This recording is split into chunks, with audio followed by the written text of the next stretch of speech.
విజయవాడ విజయవాడ రండమ్మ రండి, విజయవాడ విజయవాడ రండమ్మ రండి, విజయవాడ. అన్న విజయవాడ వెళ్ళిద్దా? వెళ్ళి తమ్ముడు ఎక్కు. అందరు ఎక్కారా? సరే తమ్ముళ్ళు ఇప్పుడే చెప్తున్నా, ఇప్పుడే ఇస్తే 20 రూపాయలు, తర్వాత ఇస్తే 30 రూపాయలు. ఓకే మీరు ఇప్పుడు చెప్తున్నారు, ముందే చెప్పాలి. అదేంటన్నయ్య? అదంతేరా.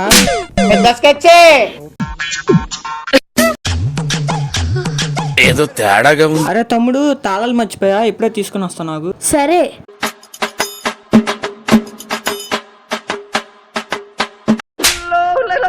అన్న ఈ ఆటో వానరేడి? ఈ ఆటో నాదే తమ్ముడు, ఏం కావాలి? అన్న ఈ ఆటో నీదా? ఇందాక ఎవడో వచ్చి మా దగ్గర డబ్బులు తీసుకుని వెళ్ళిపోయాడు. ఎవడో మమ్మల్ని మోసం చేశాడు తమ్ముడు.